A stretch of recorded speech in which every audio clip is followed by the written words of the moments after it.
वे दल मिल चुके हैं और जिनके इतिहास में वैचारिक या व्यवहारिक संबंध या सैद्धांतिक संबंध न हो, वो आज लोकसभा चुनाव के लिए एक साथ होकर लोकतंत्र बचाने की आवाज लेकर आज सदन में आए। जहां मणिपुर हिंसा की बात की गई, सभापति महोदय, इस मणिपुर की घटना का इस्तेमाल या मैं कहूं दुरुपयोग करके अपना लॉन्च पैड बनाने की ये कोशिश कर रहे हैं। जो मणिपुर में घटना घट रही है ये निंदनीय है, घोर निंदनीय है। कोई भी भारतीय नागरिक इसका सपोर्ट नहीं कर सकता। हम सबके लिए ये घोर निंदनीय घटना है। लेकिन अध्यक्ष महोदय, सभापति महोदय, अगर भारत के इतिहास के काले पन्ने पलटें तो मैं पूछना चाहता हूं, सन 1964 के बंगाल के दंगे के समय में ये मौन क्यों थे? और अगर सन 1964 की हम बात न करें तो सन 84 के सिख दंगों के समय में जब 4000 हमारे सिख भाई बहनों को जिंदा जलाया गया था, तब ये मौन क्यों थे? मेरठ के सन 87 के दंगों के समय में ये मौन क्यों थे? और सन 1990 से 30 साल जो कश्मीर में 40,000 लोगों की मौत हुई और कश्मीर जल रहा था, तब ये मौन क्यों थे? और मैं अधीर रंजन जी का जो शब्द था, जो अंग्रेजी का कोटेशन उन्होंने दिया, इन सभी समय में एवरी मॉर्निंग, सभापति महोदय, new widows were हाउलिंग, every morning new children were crying, every morning new houses were falling। और मूक दर्शक के रूप में हमारे ये साथी बैठकर सरकार में बैठे हुए थे। आज यहां बैठकर गौरव गोगोई जी ने, सबर रखो, सबर रखो, आराम से सुनो, सबर रखो, थोड़ा सीख लो। गौरव गोगोई जी ने आसाम अकॉर्ड की बात की। जिस आसाम अकॉर्ड की बात की, उस आसाम अकॉर्ड का क्रियान्वयन कांग्रेस की सरकार ने कभी की? आज मैं पूछना चाहता हूं कि हमारे पड़ोसी देश बांग्लादेश के साथ 68 वर्षों में हमारे बॉर्डर को निर्धारित नहीं किया था। 2014 में जब प्रधानमंत्री जी ने शपथ ली, 1 साल के अंदर बांग्लादेश का बॉर्डर निर्धारित करने का काम प्रधानमंत्री नरेंद्र मोदी जी ने किया। अगर सच्चाई में बताऊं, प्लीज उत्तेजित मत हो, उत्तेजित मत हो गौरव। नो, अगर बोलते हो तो सुनने की क्षमता रखो, सुनने की क्षमता रखो। बैठिए, जनता ने आपकी चिल्लाने को आप बैठ जाइए, बैठ जाइए। सभापति महोदय, सभापति महोदय, नॉर्थ ईस्ट की सारी समस्या कांग्रेस की तुष्टीकरण की राजनीति के साथ शुरुआत हुई, जब उनको अपनी फायदा नॉर्थ ईस्ट में विदेशी घुसपैठियों को अंदर लेकर उनको नागरिकता देने की कावियात की शुरुआत और शरण और पहचान देने की कावियात की शुरुआत हुई। चार्जशीट, सभापति महोदय, बड़ी लंबी है। 1960 के दशक में जब मणिपुर में अलगाववादी समूह ने हिंसा की शुरुआत की, जब वो जन्म हुआ, तो वो कौन था जो उनके साथ बैठकर चर्चा करने के लिए तैयार था? वो कौन था जिन्होंने उनके साथ बैठकर समझौता किया? और आप भूल गए 1993 में जब 123 दिन मणिपुर जल रहा था, आपकी सरकार यहां भी थी, आपकी सरकार यहां भी थी, आपकी सरकार यहां भी थी और आपकी सरकार वहां भी थी। और आज आप मणिपुर के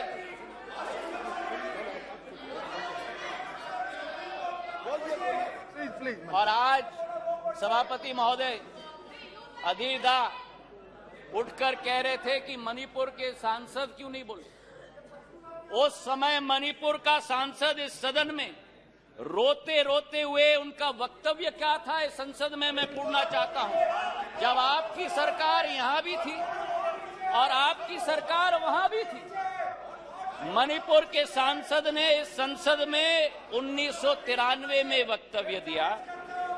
उन्होंने कहा, and I quote, the state government is helpless, it has no funds, the state government cannot even afford to purchase weapons for the security persons to fight the insurgents. Please, ये सुनिएगा, please think that Manipur is a part of this country. It affects the whole nation. शायद कांग्रेस के नेता को इन शब्दों को सुनना चाहिए था कल यहां भाषण देने के पहले। मुझे आज सभापति महोदय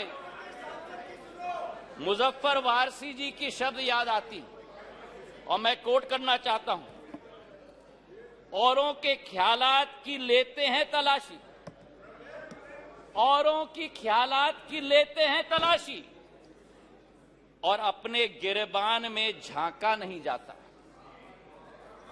आज ये स्थिति उत्पन्न हो गई है। तथ्यों के आधार पर अगर हम बात करें, कल गृह मंत्री जी ने सदन में पूरा व्याख्यान दिया। इनके मंत्री संतरी न तंत्री एक बार भी मणिपुर गए। हमारे गृह मंत्री 3 दिन वहां रात दिन बिताए हैं। हमारे राज्य मंत्री ने 23 दिन, नित्यानंद राय जी ने मणिपुर में बैठकर स्थिति का जायजा लिया। आज राहत राशि वहां पहुंची है, अनाज पहुंचा है, वर्चुअल सिस्टम से स्कूल्स चल रही हैं, आर्मी की फोर्स पहुंची है, इवैक्यूएशन में हम मदद कर रहे हैं। जो भी हम लोग कोशिश कर रहे हैं, और आंकड़े की आप बात करते हो तो आंकड़े की पुष्टि करो। ये पिछले 9 साल मणिपुर में सबसे शांतिपूर्ण समय रहा है इंसर्जेंसी के दृष्टिकोण से। आपके 10 साल से 3 गुना कम इंसर्जेंसी हुई है और 6 गुना कम सिविलियन डेथ्स आज मणिपुर में हुआ है। सभापति महोदय, नॉर्थ ईस्ट की जब हम बात करते हैं, नॉर्थ ईस्ट की जब हम बात करते थे 1 दशक पहले, तो चित्र हमारे दिमाग में आता था। हिंसा का चित्र आता था, आतंक का चित्र आता था, अस्थिरता की चित्र आती थी। और उसके पीछे एक कारण है। उसके पीछे कारण यह है कि दशकों से जो सरकार रही थी, उनकी सोच विचारधारा थी कि अगर बॉर्डर विलेजेस में और उत्तर पूर्वी क्षेत्र में अगर विकास किया तो वहां जागरूकता उत्पन्न होगी, इसलिए उन्हें विकास से वंचित रखा जाए। हमारे प्रधानमंत्री ने 2015 में, देश के प्रधानमंत्री ने पहला कदम लिया। जो भी हिंसक संगठन थे मणिपुर के, उनके विरुद्ध सर्जिकल स्ट्राइक करके म्यांमार तक खदेड़ के भेज दिया था सभापति महोदय। और उसके बाद पहला कदम जो लिया, विकास व्यापक सोच के साथ, एक विचारधारा के साथ, उन्होंने एक विकास का मंत्र दिया सभापति महोदय, विकास का मंत्र दिया हीरा, क्योंकि उत्तर पूर्वीय क्षेत्र भारत का हीरा है। हीरा मतलब हाईवे, हीरा मतलब इंटरनेट, हीरा मतलब रेलवेज, हीरा मतलब एविएशन। और जिस उत्तर पूर्वी क्षेत्र में केवल 2500 करोड़ का रेलवे बजट होता था, आज 10,000 करोड़ रुपए का रेलवे बजट है। सभापति महोदय, आपको आश्चर्य होगा कि मेघालय जैसे राज्य को 100 साल इंतजार करना पड़ा जब तक प्रधानमंत्री नरेंद्र मोदी जी नहीं बने, कि मेघालय को अपने 100 साल में पहला स्टेशन मिला जब बीजेपी और एनडीए की सरकार थी। नागालैंड को 100 साल बाद शोकुवी में एक रेलवे स्टेशन, दूसरा रेलवे स्टेशन मिला। और इसी के साथ साथ जब यूपीए की सरकार थी, उस समय सड़क की प्रगति और विकास, गडकरी साहब यहां बैठे हुए हैं, 1.5 किलोमीटर प्रतिदिन की कछुआ चाल के आधार पर चलती थी। प्रधानमंत्री नरेंद्र मोदी जी और गडकरी जी की जोड़ी ने आज उत्तर पूर्वी राज्य में 3.5 किलोमीटर प्रतिदिन की रफ्तार से आज सड़क बनाने का काम किया। हाईवेज और ब्रिजेस की जाल बनी। किरेन रिजिजू के साथ मेरा प्रवास वहां हुआ है। हमने दोनों देखा है कि भारत में अगर पानी पर सबसे लंबा पुल बना है तो अगर कहीं बना है तो ढोला सदय ब्रिज ब्रह्मपुत्र पर हमारे असम के राज्य में बना हुआ है। और उसी के साथ किसी ने कभी कल्पना नहीं की थी उत्तर पूर्वी राज्यों के बारे में, पर उत्तर पूर्वी राज्य को विश्व के साथ जोड़ने का अगर संकल्प किसी का रहा तो भारत को म्यांमार और थाईलैंड के साथ सुपर हाईवे बनाने का काम प्रधानमंत्री नरेंद्र मोदी जी का रहा। मुझे तो आश्चर्य हुआ सभापति महोदय कि इनके अरुणाचल प्रदेश और सिक्किम, हमारा भी है पर मेरे साथी हैं, अरुणाचल प्रदेश के हमारे वहां के भी सांसद मेरे साथी, पर अरुणाचल प्रदेश और सिक्किम दो उत्तर पूर्वी राज्यों में आजादी के 67 वर्ष बाद भी एक भी एयरपोर्ट नहीं। 9 सालों में अरुणाचल में एक नहीं लेकिन 3 एयरपोर्ट तेजू, पासीघाट और होलोंगी बनी है और सिक्किम में पाक्योंग। जिस अरुणाचल प्रदेश में केवल 9 हवाई अड्डे थे, आज उस अरुणाचल प्रदेश में सभापति महोदय 17 हवाई अड्डे हैं। 17 हवाई अड्डे जो 7 सिस्टर्स कहलाती थी, उस समय में ये 7 निग्लेक्टेड सिस्टर्स थी। लेकिन प्रधानमंत्री जी के आने के बाद आज उत्तर पूर्व में प्रधानमंत्री जी के पूर्वोदय के मंत्र के साथ विकास का एक नया उदय पूर्वोदय में हो रहा है। मुझे दुख भी हुआ सभापति महोदय और मुझे आश्चर्य भी हुआ। हमारी कोशिश रहती है कि इस संसद में कभी भी व्यक्तिगत आक्षेप, हम एक दूसरे के साथ सहमत न हो, हम एक दूसरे की नीतियों पर, हमारी नीयत पर कटाक्ष जरूर करें, पर व्यक्तिगत आरोप कभी नहीं होना चाहिए। और जो आरोप इस हाउस में किया गया कल सभापति महोदय, मुझे आश्चर्य भी हुआ और दुख भी हुआ जब राहुल गांधी जी ने सदन में कहा कि प्रधानमंत्री के लिए मणिपुर हिंदुस्तान का भाग नहीं। मैं बताना चाहता हूं आपको सभापति महोदय कि जिस प्रधानमंत्री ने उत्तर पूर्वी राज्य को विश्व के साथ जोड़ा है, जिस प्रधानमंत्री का उत्तर पूर्वी क्षेत्र के साथ दिल का रिश्ता है, जिस प्रधानमंत्री ने भारत के दुश्मनों को उत्तर पूर्वी राज्य से खदेड़ कर बाहर कर दिया हो, जिस प्रधानमंत्री के रोम रोम में भारत माता बसती हो, जिस प्रधानमंत्री ने भारत कश्मीर को भारत के अभिन्न अंग बनाने के लिए अनुच्छेद 370 रद्द किया हो, श्यामा प्रसाद मुखर्जी के सपने को एक विधान, एक प्रधान और एक निशान को साबित किया हो। मैं बताना चाहता हूं विपक्ष को सभापति महोदय कि भारत को अलग अलग टुकड़ों में देखने की विचारधारा आपकी है, हमारी नहीं। हमारे सभापति महोदय, बैठो बैठो बैठो, आराम से बैठो। आपने ही चेंज कराया, मुझे कान खोल के सुन लो, सत्य सुन लो, आपने ही चेंज कराया। अब मेरा मुंह मत खुलवाना सभापति महोदय। जिस अविश्वास प्रस्ताव को ये लेके आए, इसका सत्य देश की जनता के समक्ष होनी चाहिए।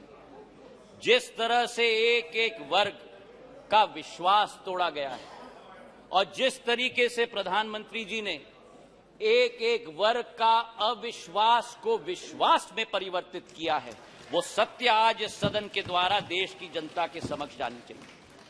किसान सभापति महोदय इस देश की रीढ़ की हड्डी, 60% आबादी हमारी कृषि प्रधान राष्ट्र है, लेकिन अगर किसान का पीठ तोड़ने वाला कोई कालखंड रहा तो 2014 के पहले रहा।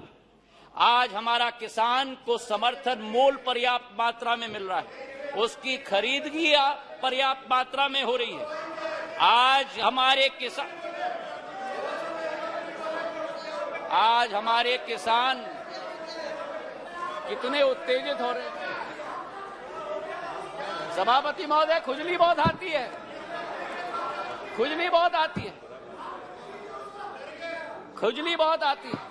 आज हमारे किसान को सभापति महोदय धान की खरीदी में 90% वृद्धि हुई है, गेहूं की खरीदी में 75% वृद्धि हुई है। नरेंद्र सिंह जी यहां बैठे हुए हैं। हमारे समर्थन मूल्य की हम बात करें, 2014-15 में धान की एमएसपी 1360 थी, आज धान की एमएसपी 2183 है, 60% की वृद्धि हुई है। कल कपास की बात की गई, कपास की एमएसपी हम बात करें, कपास की एमएसपी 3350 रुपए होती थी, आज वही कपास की एमएसपी बढ़कर 6620 हो चुकी है, 80% की वृद्धि हो गई। सोयाबीन की एमएसपी 2560 रुपए होती थी, आज 4600 रुपए हो चुकी है, 80% की वृद्धि हुई। तो जहां हमारे देश का किसान, हमारे देश का अन्नदाता समृद्ध हो चुका है, उसी के साथ साथ किसान के लिए जो सीमांत हमारा कृषक है, 80% हमारा कृषक आज भी सीमांत कृषक है, उसके लिए एक सुरक्षा कवच के रूप में किसान सम्मान निधि के जरिए 6000 रुपया प्रति वर्ष 11.5 किसानों के खातों में 2,40,000 करोड़ रुपए प्रधानमंत्री ने पहुंचाने का कार्य किया। यही अंतर है तुष्टीकरण और संतुष्टीकरण के बीच में, सभापति महोदय। और इसी पे मैं बताना चाहता हूं, मध्य प्रदेश में भारतीय जनता पार्टी की शिवराज सिंह जी की सरकार ने इस 6000 रुपए में 6000 रुपए अतिरिक्त मिलाकर 12,000 रुपया प्रति साल 80 लाख किसानों के खाते में डालने का कार्य किया। हमारे देश के पूर्व प्रधानमंत्री अटल बिहारी वाजपेयी जी का एक सपना था, उनका एक सपना था कि इंटरलिंकिंग ऑफ रिवर्स होना चाहिए, और आज उनके सपने को अगर साकार किया है तो प्रधानमंत्री नरेंद्र मोदी जी ने Ken Betwa interlinking of reverse के आधार पर किया। 42,000 करोड़ रुपए की योजना उत्तर प्रदेश और मध्य प्रदेश के 13 जिलों को मिलाकर 60 लाख लोग प्रभावित होंगे। ये वो बुंदेलखंड क्षेत्र है जिसने अपने इतिहास में सूखी माटी के अलावा कुछ नसीब नहीं किया था। अध्यक्ष सभापति महोदय, आज वहां 11 लाख हेक्टेयर की सिंचाई होगी, 105 मेगावाट की ऊर्जा का सर्जन होगा, और उसी के साथ इस परिवर्तन के स्केल पे भी मैं बात करना चाहता हूं। ये परिवर्तन का स्केल आजादी से 2003 तक 56 साल कांग्रेस की सरकार रही, 56 साल 7.5 लाख हेक्टेयर की सिंचाई हुई थी, और 20 वर्ष में 2003 से 2023 तक 20 वर्ष में 45 लाख हेक्टेयर की जमीन की सिंचाई हुई है, 6 गुना। और जहां अब फिर उत्तेजित हो गए, और जहां 56 वर्ष में 7.5 लाख हेक्टेयर की सिंचाई की योजना दी, वहां प्रधानमंत्री नरेंद्र मोदी जी की सरकार ने एक योजना में 10.5 लाख हेक्टेयर की सिंचाई की योजना दिलवाई। ये इसी बात का उदाहरण है सभापति महोदय कि डबल इंजन यानी डबल विजन। तुष्टीकरण से किसान का भला नहीं होता, बल्कि संतुष्टीकरण से ही किसान का भला होता है। गरीबों की अगर हम बात करें, हमारे सभापति महोदय, योजनाबद्ध तरीके से गरीबों को बैंक के अकाउंट से अलग रखा गया। हमारे देश के पूर्व प्रधानमंत्री ने कहा कि जब 1 रुपया भेजा जाता है केवल 15 पैसे खाते में पहुंचता, मतलब 85 पैसे बिचौलियों की दुकान के आधार पर जाता। आज हमारे प्रधानमंत्री के द्वारा, नरेंद्र मोदी जी के द्वारा 50 करोड़ जन धन अकाउंट स्थापित करके 25 लाख करोड़ रुपए गरीबों के खाते में डालने का कार्य किया गया है। सभापति महोदय, हमारे गैस के कनेक्शन उज्ज्वला महिलाओं के लिए, हमारे घरों के 3.5 करोड़, हमारे क्षेत्र, हमारे देश की जनता को उत्पन्न करने के लिए हमारे प्रधानमंत्री जी की सोच है। अर्थव्यवस्था की बात हमारे वित्त मंत्री जी ने किया। मैं एक बात उनकी बात में जोड़ना चाहता हूं। स्कैम्स की लंबी लिस्ट कल गृह मंत्री जी ने पढ़ी थी। कोल का स्कैम हुआ, 2G का स्कैम हुआ, अनेक स्कैम हुए। और आज मैं बोलना चाहता हूं कि जिस राह पर इंडिया नहीं लेकिन भारत चल रहा है प्रधानमंत्री जी के नेतृत्व में, जहां कोई निजी हित नहीं होगी, केवल राष्ट्र हित होगी, उसी संकल्प के साथ हम लोग आगे चल रहे हैं। 9 साल में सभापति महोदय हम लोग 10 नंबर आर्थिक व्यवस्था के रूप से आज 5 नंबर तक पहुंचे जी। ये एक बहुत बड़ी उपलब्धि है। लेकिन आज मुझे आश्चर्य है जब कहा जाता है कांग्रेस के एक नेता के द्वारा कि इस क्षेत्र में ओवर कॉन्फिडेंस देखिए। कांग्रेस की नेता बयान देते हैं कि सरकार चाहे किसी के भी हो, लेकिन भारत को तीसरी सबसे बड़ी अर्थव्यवस्था बनना तो अरिथमेटिक इनएविटेबिलिटी है। तो ये इनएविटेबिलिटी की गारंटी आपने 9 साल पहले क्यों नहीं दी? कांग्रेस की सरकार के समय आजादी से आज तक 67 वर्षों में हम लोग केवल 12 नंबर से 10 नंबर पर पहुंचे, और जब 9 साल में 10 नंबर से हम 5 पर पहुंच जाएं तो अरिथमेटिक इनएविटेबिलिटी बन जाती है। ये दोगली नीति कहां से हुई? और आज हमारे दोस्त अमोल कोले जी ने पर कैपिटा इनकम की बात उठाई। मुझे खुशी है उन्होंने उठाई। आपको आश्चर्य होगा सभापति महोदय ये सुनते हुए कि भारत 67 सालों में भी सब साउथ अफ्रीका की पर कैपिटा इनकम को हमने पार नहीं किया। जब इनकी सरकार होती थी 9 साल में पर कैपिटा इनकम आज डबल हो चुका है। सभापति महोदय, हमारी सोच और विचारधारा, बैंकिंग सेक्टर की हम बात करें, बैंकिंग सेक्टर देश की रीढ़ की हड्डी होती है और लोन्स तो इनके समय में बच्चों का खेल हो गया था। एक कहावत थी कि फोन पर लोन, ये स्थिति हो गई थी। 5.5 लाख करोड़ से ज्यादा एनपीए का पहाड़ छोड़ के गए थे। आज उसकी सफाई अरुण जेटली जी ने और निर्मला सीतारमण जी ने करके देश को आगे बढ़ने के लिए कैपेक्स की एक नई रचना की शुरुआत की। कभी हम कल्पना कर सकते थे कि भारत में 10 लाख करोड़ रुपए का कैपेक्स का प्रोग्राम होगा?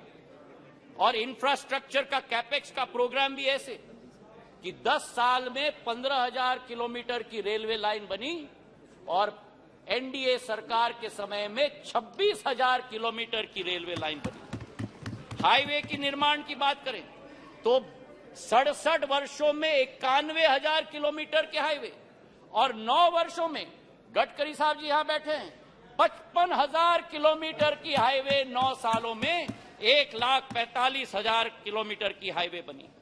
और यही स्थिति सिविल एविएशन के क्षेत्र में 74 एयरपोर्ट 67 वर्षों में और 148 एयरपोर्ट 9 वर्षों के अंदर।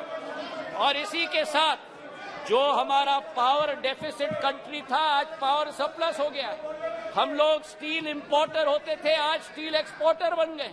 216 गीगावाट से 420 गीगावाट पर पहुंच चुके हैं। कोल के मामले में 565 बिलियन टन से 900 मिलियन टन, और इस वर्ष 1 बिलियन टन का उत्पादन देश करेगा कोल का।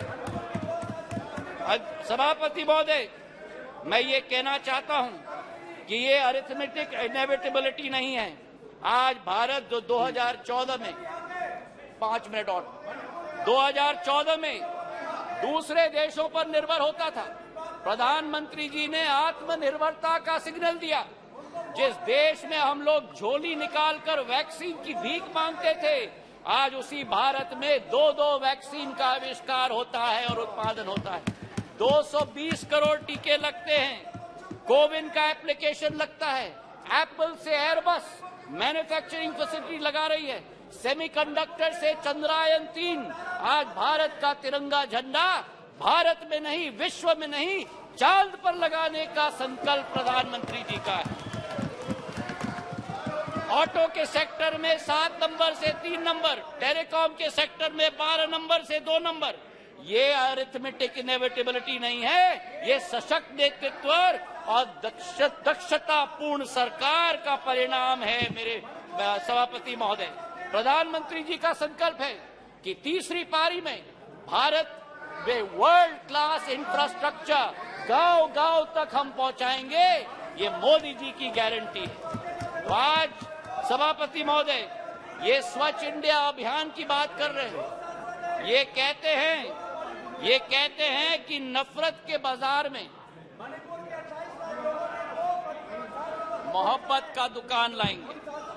इनका दुकान तो भ्रष्टाचार का दुकान है, झूठ का दुकान है, तुष्टीकरण का दुकान है, अहंकार का दुकान है। केवल का नाम दुकान का बदलते हैं, सामान वही है।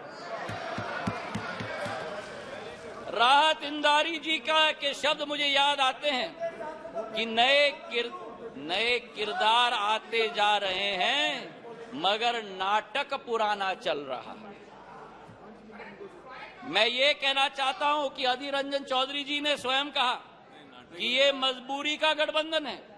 मैं उनको कोट करना चाहता हूं। उन्होंने एक इंटरव्यू में कहा था, अधीरदा ने, सबको लगा है कि इस समय जो मोदी शाह का जगरनॉट चलते हैं, सबको लगा है कि इस समय जो मोदी शाह के जगरनॉट चलते हैं, सबको एकजुट होना जरूरी है। ये मजबूरी है। पॉलिटिक्स में तो मजबूरी रहती है। आज ये अविश्वास प्रस्ताव इसलिए लेके आए हैं। मैं ये पूछना चाहता हूं कि कौन सी इंडिया की आवाज ये उठाते हैं जब विदेश जाकर 2 इंडियाज की बात करते हैं? ये कौन सी इंडिया की आवाज उठाते हैं जब गलवान में हमारे सेना के शौर्य और उसी के साथ सर्जिकल स्ट्राइक पर उंगली उठाते हैं? ये कौन से इंडिया की आवाज करते हैं जो कोरोना जैसी भीषण समस्या में राजनीति पर उतर जाते हैं? और आज पिछले 2 दिनों से सभापति महोदय, मैं सुन रहा हूं विपक्ष को, कोई महाभारत की बात कर रहा है, कोई रामायण की बात कर रहा है, कोई राम की बात कर रहा है, कोई रावण की बात कर रहा है। अच्छा है कि आज धर्म की बहुत याद आई इनको। कोई जनेऊधारी है, कोई मंदिर की परिक्रमा कर रहे हैं, कोई यज्ञ आयोजित कर रहे हैं, कोई पार्टी तो अपने संकल्प पत्र में डाल रहे हैं कि राम वन गमन पथ का हम संकल्प करते हैं। मैं इनको स्पष्ट रूप से बताना चाहता हूं, ये मुखौटा नहीं चलेगा। हमारी देश की आज 140 करोड़ जनता की आस्था और पीढ़ियों की सपना हमारे मर्यादा पुरुषोत्तम भगवान राम का भव्य मंदिर अयोध्या में प्रधानमंत्री नरेंद्र मोदी बनाने जा रहे हैं। तो आज इनको मैं कहना चाहता हूं कि तीसरी बार भी, 2 बार आपको रिजेक्ट किया है, तीसरी बार भी प्रचंड बहुमत के साथ एनडीए की सरकार यहां स्थापित होगी। जी धन्यवाद। प्रधानमंत्री नरेंद्र मोदी जी के नेतृत्व में भारत आज चल चुका है अमृत काल से शताब्दी काल के सफर पर। विश्व गुरु के रूप में भारत स्थापित होगा, इसमें कोई 2 राय नहीं। और आप इस सत्य को अपने झूठ के साथ पराजित नहीं कर सकते। मैं अंत में 4 लाइन करके अपना बात समाप्त करता हूं। नागफनी पुष्प दे नहीं सकते, नागफनी पुष्प दे नहीं सकते, भ्रष्टाचारी जनहित सोच नहीं सकते।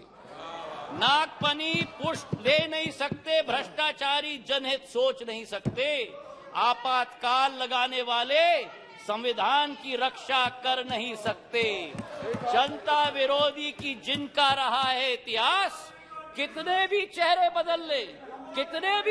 बदल ले, जनता के हो नहीं सकते। जी धन्यवाद। श्री विजय हंसदा जी। जी जी जी, ये आपका विषय नहीं है, आप बैठ जाइए, आप बैठ जाइए। ये आपका विषय नहीं है, ये आपका विषय नहीं है। विजय हंसदा जी बोलिए। जी सर 5 मिनट प्लीज। मैं अपने पार्टी जेएमएम की तरफ से इस नो कॉन्फिडेंस मोशन के समर्थन में खड़ा हुआ।